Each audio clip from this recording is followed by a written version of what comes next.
What's There up, they man? are. What's going on, guys? Sorry, we all had to put our clothes back on. Oh, that's cute. I missed the party. Dang. No, we're just now getting started. Oh, okay. Well, I already took care of all that about 5 Well, minutes thank ago. God we're live. How you doing? Yeah, not too bad, thanks. What about yourself? I'm not doing too bad. It's the best day ever. I could Best day complain, ever. but it wouldn't do any good.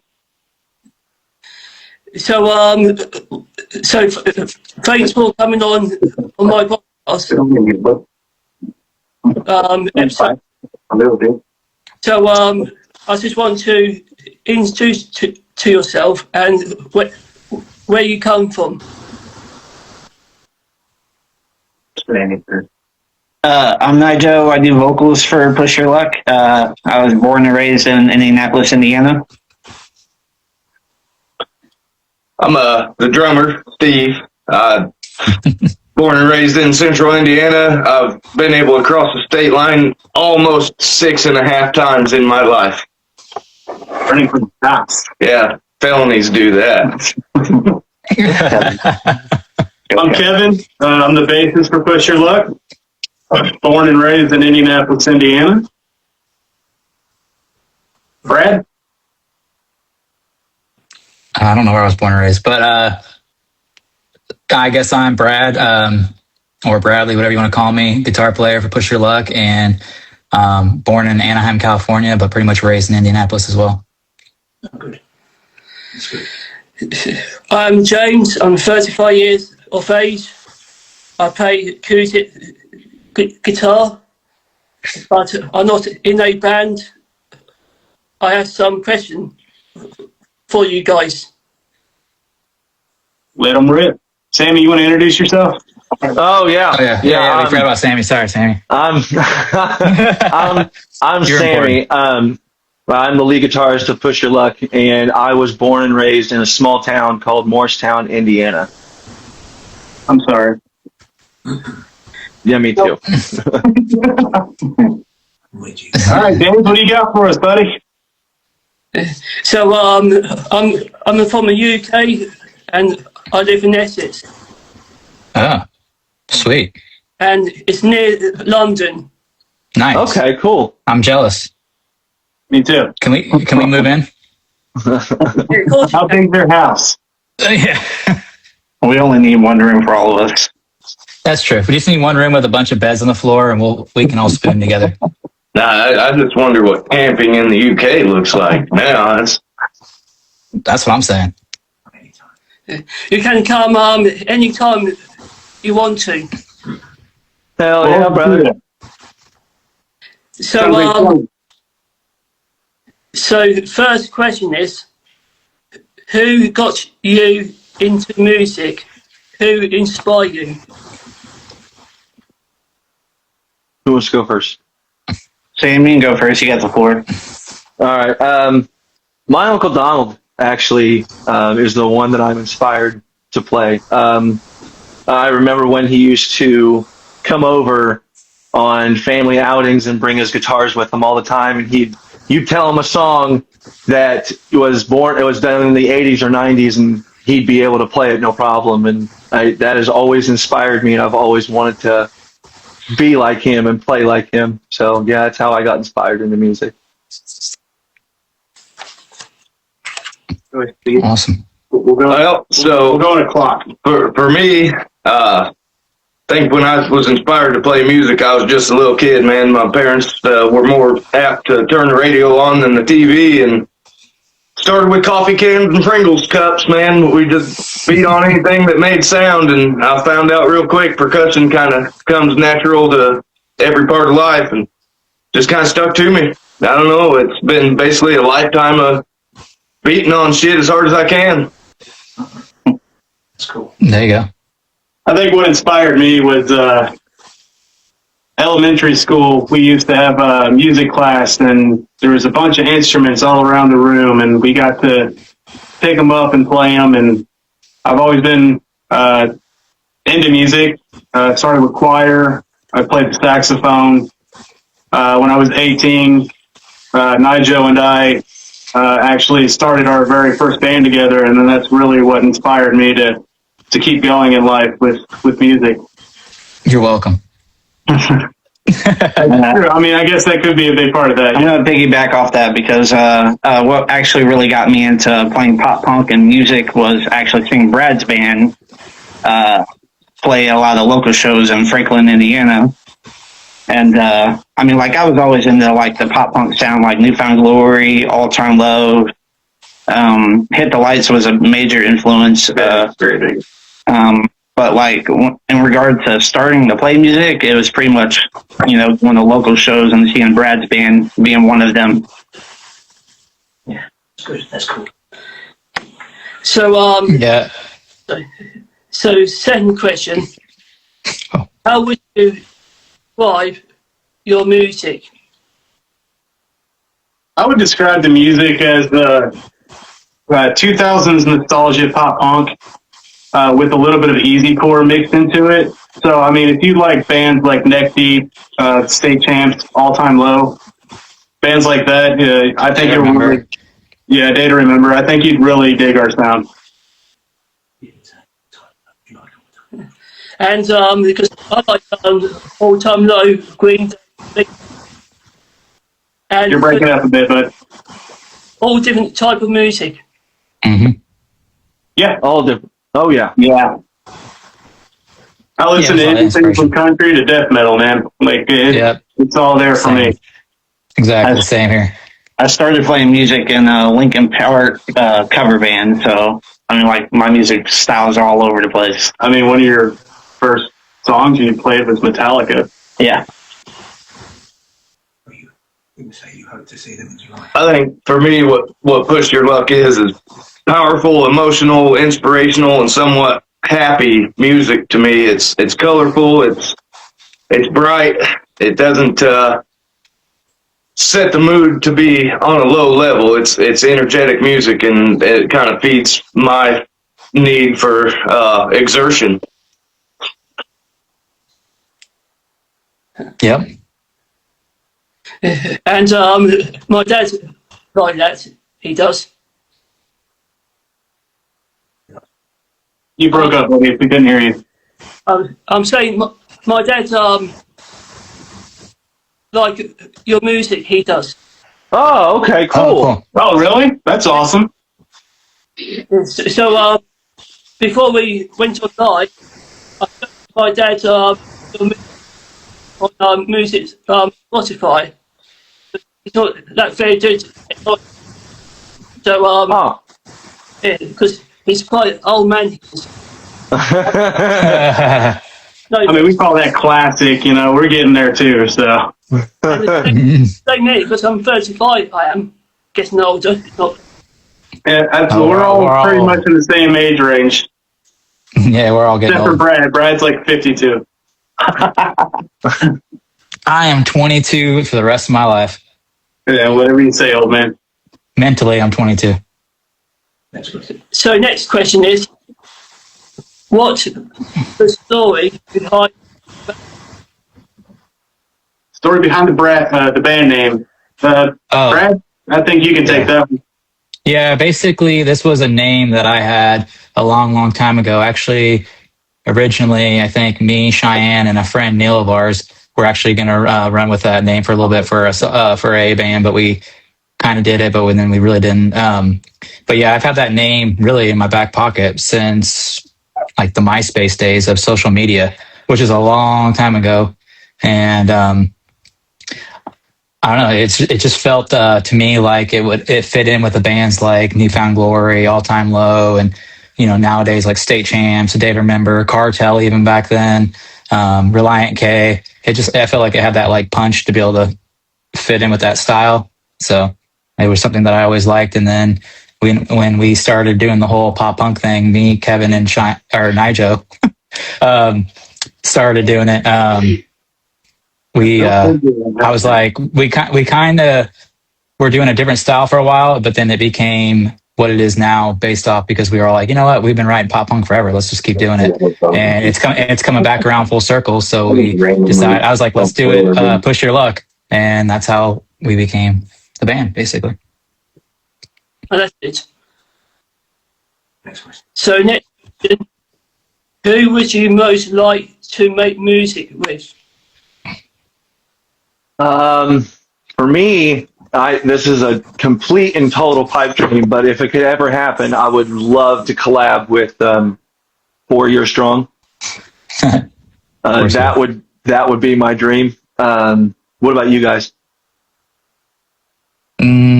Probably the same one as Cheyenne for me, or Nigel. God, I'm gonna just keep messing that up. I'm sorry forever. But it would probably, man. Sorry, it would probably be Derek from State Champs. I just think that like the style that we are is really close to State Champs style, and they kind of got that like heavier feel, but then they also got like the poppy feel and amazing hooks and choruses and stuff. And I think we have all that. And I think Derek would probably fit best with our sound to collab with. For me, it's Celine Dion. Definitely. My heart would totally go on. Celine Dion. Yeah. God. Amazing. You ever seen Celine Dion's drummer just go off? No, but He was incredible, man. I mean, Celine Dion's a great singer, so I get it. I'm like on the total opposite of the spectrum. Like I would like to do something with like a Motionless in White, like hearing Chris on one of our songs. Dude, that would just sound so weird, but so epic at the same time. That's like saying Evanescence or something. Yeah, that's wild. Right? Dude, imagine that. Hey, Evan, Wow. That'd be super dope. Amy Lee? Yeah, she'd be hardcore on there. What about you, Nigel? Thanks for that. I would probably say Derek from State Champs, or I'd like to do a song with Cassidy Pope. Oh yeah, of course you would. We wouldn't. Oh yeah. Come on, Cassidy. So next question is, what is your favourite song to perform? Man, for me, it's a toss up, but you guys already know what I'm going to say, but I think for me, it's Kitty. I have to shorten it up a bit, but the full name is That's a Dangerous Fucking Kitty. And I've been writing that song for a couple years now, and I'm so thankful that these guys like brought it to life, and I'm so thankful for it, and I've worked so hard on it. That's my favorite one for me. Oh, for me, hands down, the Stars Realign. That song was what kind of brought my attention to the important details of what everyone else in this band is doing. And as far as my job is holding the backbone into it, man, that song presented some challenges that kind of forced me into a more problem-solving approach of playing my drums. And there isn't really a song that these guys have put together for me to kind of try to put a beat to that I don't enjoy. So really all of them, I have a great time running through these. It's demanding music as far as a percussionist is concerned, and even that song that Sammy's talking about, That's a Dangerous Fucking Kitty, that song is presents challenges for me that drive me to be better every time I touch it, and that's kind of what music does for my life, is opens doors that otherwise are just slammed shut for me. I'm gonna have to say Stars Realigned also. I love the meaning of the song. You know, we've all known each other for almost 20 years, for the exception of Steve. But I mean, we welcomed him in with open arms, and we feel like we've known him for a lifetime as well. But it's just what the song represents. You know, we've all known each other, we've all been through things, and you know, full circle, we all came back together and united to make this band, and it's sentimental and, you know, special to me. Mm-hmm. I'm I'm gonna have to say, "Stay with Me." It's a song that's gonna be on our album, so nobody's heard it yet. But the message is really deep. I don't want to go too far into it and spoil it, but like that's mine. Yeah, I'd say from me it's probably from the EP Above It All, or from the newer stuff that we've been working on that no one has heard yet. Would probably be. I just think it's because it's the perfect blend of what we're trying to be. Would be our new song Second Choice, but no one's heard that one yet. But they will soon. That second. So second choice was your second choice. Choice. Second choice would probably be my first choice, but yeah. But I do love Above It All. That's been my baby. So that's cool. So listen, I've been listening to music. Music. Yeah, any questions? I want to know what your favorite song is. And it's very hard to hit. And I think my favourite song Last Words. Okay. You were going to say that. Last Words is pretty good. Yeah, That seems to be everybody's favorite off the EP. Hey, right. because I think all the songs so catchy. Thank you. How did you do that with your hand? Oh, what's that? Sorry, that's my dad's lattice. Like his hands just totally went in front of him. So, That's what told me this was witchcraft. I knew it. so next, what is the best advice you Say that one more time. You were breaking up. what is the best advice You've been given. Yeah. Oh, What's the best advice advice we've been given? That I've been given. Honestly, just keep practicing. Practice is progress. And if you want to be able to achieve what you want, then you have to practice at it. That was the best advice that was ever given to me. Yeah. I think That's good advice. if I had to mention what the best advice for me in this band was, everybody outside of music has some type of personal life, personal finances, personal responsibilities, but it's a heavily talked about topic that this becomes a job, and it's not a side job, it's not an after hours job, it's an all day, everyday job. And as long as you treat it that way, and it's a career that you love, it's not exactly work, it's a responsibility that we share with each other now. And if we can approach it that way and just keep trucking, keep moving forward, I just, with the material we have available and the guys that are all involved here, I just don't see how this couldn't be important to someone outside of our circle. Mm-hmm. You guys went deep. I was just going to say, don't eat yellow snow. No, but for real, some of the best advice is to, when you're on that stage and there's a mishap, like whatever you do, don't stop. Don't stop playing. If you guys are a tight-knit group, you guys can almost tell as like a spider sense something is about to happen. And you guys can all compliment each other well with a mistake or something like that would happen. But you never stop, because if you stop, that's when everybody else notices. The best advice I've been given would be to know that music is subjective. Not everyone's going to like what you do. And don't let it discourage you if you run into people that don't like it. But you'll find more happiness just playing music for yourself than opposed to trying to please other people. Yeah. I think for me, it would probably just be not waiting for the perfect moment to do things that you want to do in your life. Days go by so fast as is, like I'm a huge overthinker, and like most people spend so much time in their life just like planning things out and overthinking it that they never actually do it.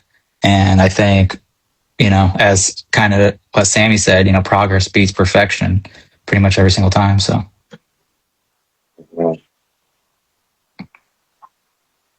So next question is: Looks like we lost Brad. ever dealt with performance? Like, You ever dealt with performance anxiety? Have I ever dealt with performance anxiety? And other things, yeah. But we're not going to talk about that. But when it comes to performance anxiety, of course I've had it before. But how I deal with it is that I believe it, to leave it all out on the stage. Thrash yourself around, get into the music. That way you won't, get into what the crowd is feeling, get that energy, and I think you'll be all right. Yeah. I think what's funny, for me, people have asked me that question before, even though I played a million bazillion shows in my life. And the funny thing is, before every single show, not many people knew this, but if they've asked me, I've told them. But before every single show, before we'd start the show, I would psych myself out so much that I would think that man, when I got there to play, I'm I know the second I start playing, I'm going to forget the song. I already forgot how to play everything. I don't even know how to play it. And then that first note hits and you're and then it just all disappears and it's oh, okay. And then I know what I'm doing back. Yeah, I know what I'm doing now. But it's Exactly. you get, it's crazy. The anxiety you'll get, even no matter how confident or comfortable you are, just the more you play, the easier it gets too. You're right on with exactly how I feel about this. Anxiety and adrenaline go hand in hand, and I almost count on it. I need it. I need the pressure. I want the pressure. I love the pressure. And that's, the bigger the crowd, the bigger the stage, the brighter the lights, more juice is flowing, man. That's that's what I hope for. That's the feeling you can't replace anywhere else. Mm-hmm. I'm in your guys' boat. Exactly. But I feel like if you were not nervous and you don't have some sort of anxiety, what's the purpose? You know what I mean? It's to make everybody feel good, and people that are going through things like that, that's what we do this for. It's to have a good time and to bring our messages out and stuff like that. And if the artist can't perform it, then I will never feel it. Exactly. The crowd would never feel it, so I feel like it's almost kind of important to have that performance anxiety. I don't get performance anxiety. I was born to rock. No, I'm joking. No, it definitely comes up. Not so much like it used to when I first started playing shows, but it's here and there, especially if you don't get, ample time to rehearse the songs before a show, then it's kind of nerve-wracking, but yeah. Right. right, because I love live open mics. What is it? Open mics. Like open mics. Open mics? Oh, I'm not that talented, bro. Oh, okay. I used to do it all the time in my 20s, and I cannot do open mics anymore. I've never actually really tried one. I mean, if you consider drunk karaoke like an open mic, I've done that a few times, but I can only count to 4 on a guitar, so I just stick with the bass. Right. Yeah, 5 and 6 is too much for Kevin. It's a little bit, yeah. It's It's definitely not 6-7. So No, that. I used to run an open mic night once a week at a local dive bar, and what I discovered through that is it's a hell of a lot tougher for someone with a vocal and string ability than it is for a drummer to sit in with just about anybody. For me, my talent stops and starts at percussion only, and to see a group of guys that I'm sitting here with right now on this video that are able to put the ideas that they have together is incredibly, it's just talent to me that it's not just a normal experience. It's not just a bunch of guys that have some type of talent. It's they have this concurrent dream and enough skill behind it to be able to put it in motion.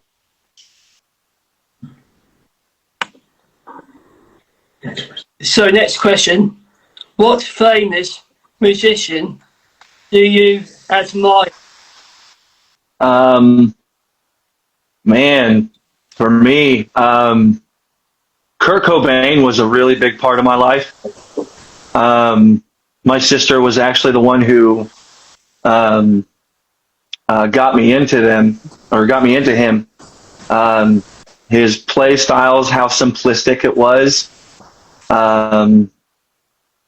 It was just amazing to me. That's actually the first few songs that I learned on guitar were Nirvana.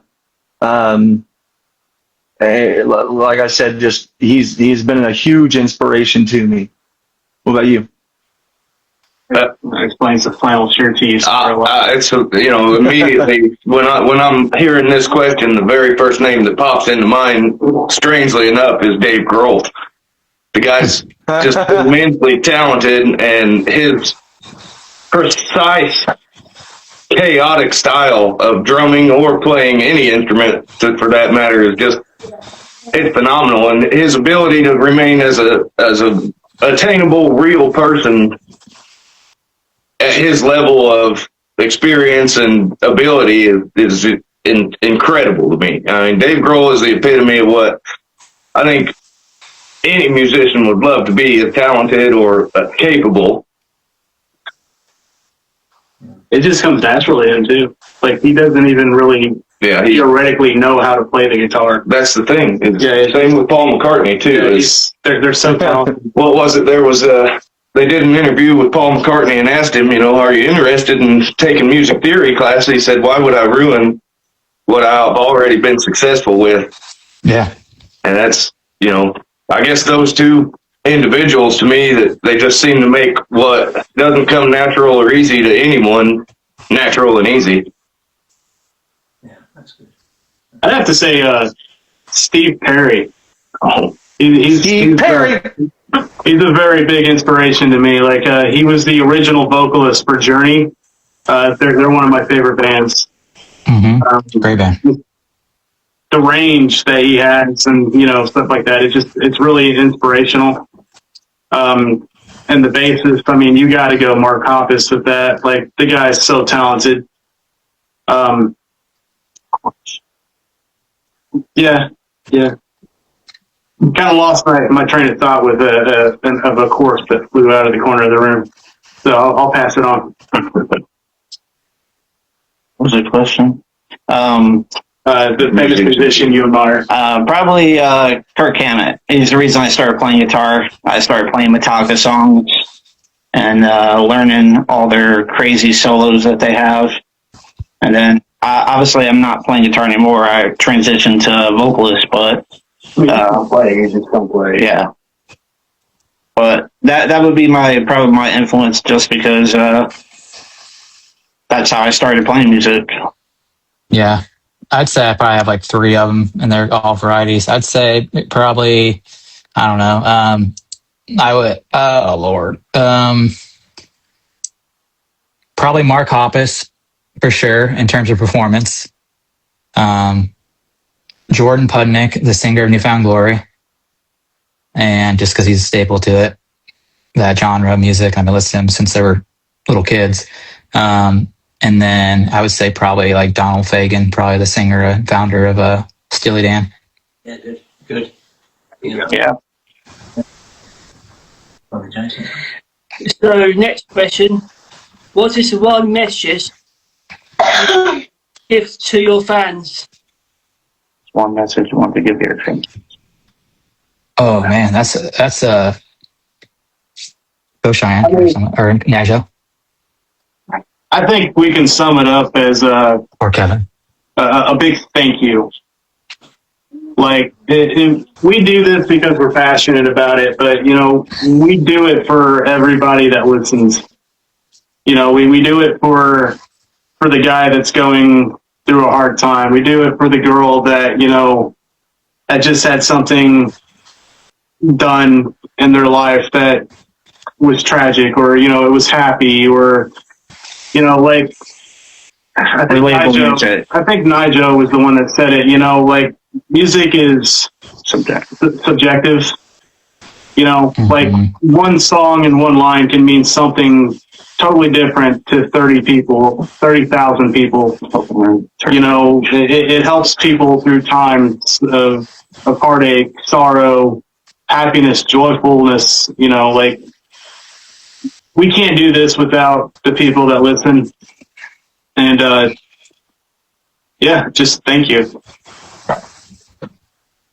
Yeah, I would say for me as well, thanks. And, you know, for basically taking a chance at listening to our music when there's like millions and zillions of songs out there that are being written every single day, and people still take the time to listen to ours, and people don't even really know who we are yet. I mean, we're just really getting going with everything. And, you know, I mean, I guess I'd say just don't be afraid to take a chance on yourself. And, I don't know. Most of the best things happen in life when you step outside your comfort zone, I guess. Right. Last question.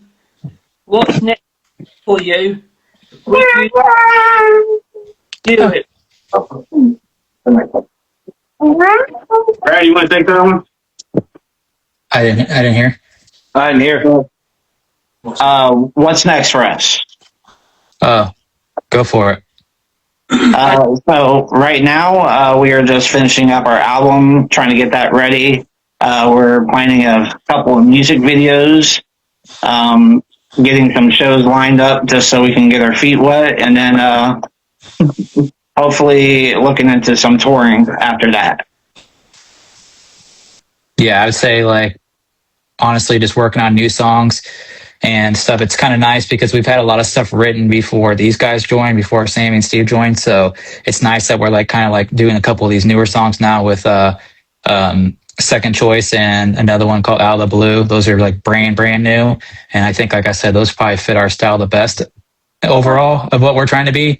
And it's cool that like we're actually getting to like do it with everybody's input now. And like pretty much I've been just writing the rhythm parts for it, and Nigel's been doing the vocals, and we'll write lyrics together. We write a lot of lyrics together and melodies and things, and then we've been giving them to pretty much Sammy to do whatever he wants, the leads.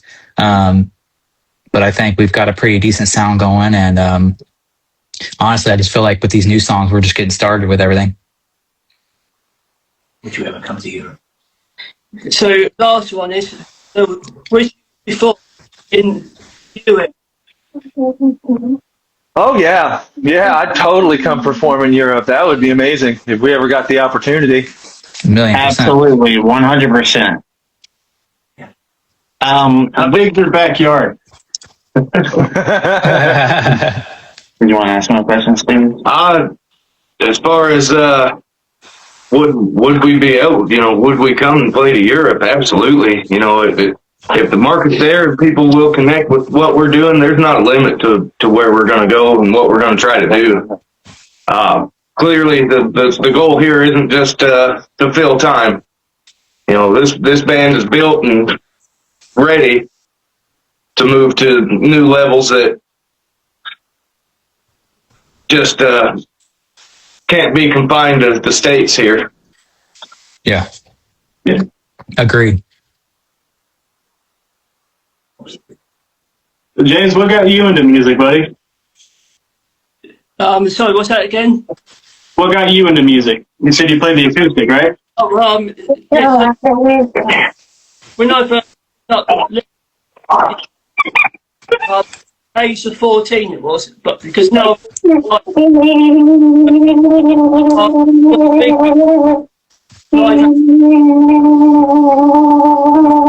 What is that noise? that album, It's hard. Oh, American Idiot. That What was that last thing you said? Green Day, Idiot. That American Idiot. because when they done it live at Network, and I was watching it all, and I thought they mean by me. That's why, because I was up into it. And it was just what Sammy said, just practice all the time. Like I did. And I thought, God, it's going to take me ages to practice it. I just keep on, carry on, and like 4 or 5 years' time, and then I got better. Good. All right, yeah, that's awesome, dude. And my first riff was Deep Purple, Smoke on the Water. Yeah. Oh yeah. Quite an easy one to play me. Right. Still the only song I can play on guitar. That's funny. So I know because you got something else to do, guys. So what's the biggest crowd? What's the biggest crowd you play to? Us personally, like as a band, Push Your Luck, we haven't played our first show yet. But we've definitely played to crowds in different bands. I think the biggest one that I've ever played was Cheyenne, Nigel, you were with me. Was it like 1,200? 1,200. Somewhere around there? I personally I played Warped Tour with one of my older bands, so it's hard to really estimate how many watched, but there was more than I've ever played to before, and I've played to sold out venues around here that have like a 650 cap. It was just a lot of people to really like narrow down how many, but it's definitely quite a bit. Yeah, I mean, hands down, the biggest show I ever played was I played the Boogie. It's a motorcycle rally they do yearly. Estimated about 28,000 people in attendance that day, but again, it's one of those festival type deals that you don't know what your audience size really is. There's just bodies and other activities going on everywhere. Ironically enough, it was in a style of music that doesn't really fit me as a musician nearly as well as what Push Your Luck's doing, and I believe the cap for this band is way beyond that. Yeah. Yes. How you, Sammy? How big? Yeah, I think it was like 1,000 when we opened for Puddle of Mud. Okay. Yeah, I remember that. That maybe. I think. Yeah, that would be the biggest one I think I've ever played. That's cool. Brad, haven't heard your answer. Oh, sorry. I was dozing off. I'm just kidding. Why not entertain you? Yeah, it was probably for me. I don't even know, man. We played some pretty big shows in Drawing Board, actually. It was probably Valencia, Hit the Lights, and Chicago at the House of Blues, like 4,000 people, I think. So Good. I'm glad I lied and just didn't say my brothers and sisters. They're all big shows if you play with your eyes closed. yeah, I'd say. I mean, our shows, our little local shows at the club logos, we always had 500 people there. Always, it was packed every weekend. We played. Yeah, we packed that place out a lot. Sold it out almost every time we played. Good. And we sucked. Well, I mean, I kept telling you guys to go back to the drawing board, but you know, I know somebody you didn't did. want to listen. If I would just listen to you, then I would have saved a lot of time. You just had to get Calvin off the vocals. Yeah, that was terrible. That was terrible. Whew. That was always rough. Probably the bass too, to be honest with you. Yeah, poor guy. He knew how to rock out though. He did put on a good show. That is true. He did put on a good show. One last thing. Just one last. I would like to thank. I really enjoy speaking with you, and I was very best for the future and moving forward, and coming to play up way. And then I hope to see you guys in the future. Oh, same here, buddy. I hope to see you too. Thank you. Yeah, we absolutely would love to come to the UK. That's been something I wanted to do. Love you to come here too as well. I mean, just to meet you in person would be absolutely awesome. Yeah, that'd be nice. That would be. So anyway, take care yourself, guys. All the best. And Thank you. we keep in touch. For All sure. right, buddy. Absolutely, we'll do. Thank you, James. will. Thanks for being a fan. Thanks. No worries. See you later, buddy. And all the best for your music. All right. Bye, Dad. Later. I'll see you. See you guys. I'll see you, Dad. Hey, that's my All right. Awesome. See you Thank guys. you, guys. Thank See you you. guys. Have a nice day. You as You well. too, buddy.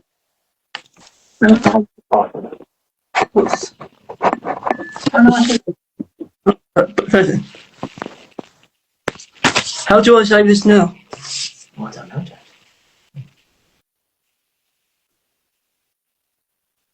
Oh, damn it. Can